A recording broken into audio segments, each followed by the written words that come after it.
জীবনটা কি অদ্ভুত তাই না? যখন আমাদের কাছে টাকা থাকে না তখন আমাদের কাছে সময় থাকে, আবার যখন টাকা থাকে তখন সময় থাকে না।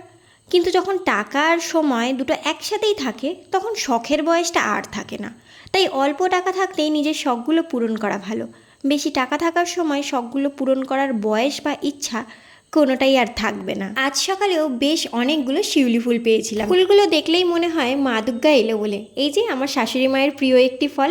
আজ সকালে আবার আমার মা বাবা ভাইকে একা রেখে বেড়াতে চলে গেছে, তাই আমি এসেছি ভাইকে পাহারা দিতে। শ্বশুরবাড়ি থেকেই ভাইয়ের জন্য ভাত নিয়ে চলে এসেছি, কারণ ভাই 11:30টার সময় ডিউটি যাবে। এত তাড়াতাড়ি শ্বশুরবাড়ি থেকে বাড়ি এসে রান্না করা সম্ভব নয়, তাই শাশুড়ি মা ভাইয়ের জন্য খাবার পাঠিয়ে দিয়েছে। কলেজে পড়ার বয়সে আমার ভাই যাচ্ছে কাজে। দেখো এখনো পর্যন্ত গুছিয়ে খাবার খেতেই শিখলো না, সেই ছেলে আবার নাকি কাজে যায়। ভাই চলে গেলে আমি বাড়িতে পুরোই একা, আর ভাইয়ের ডিউটি থেকে ফিরতে ফিরতে সেই রাত 8টা 8:30 হয়ে যাবে। আর প্রীতমও ডিউটিতে গেছে, সেও আস্তে আস্তে রাত 11টার ওপর করে দেবে।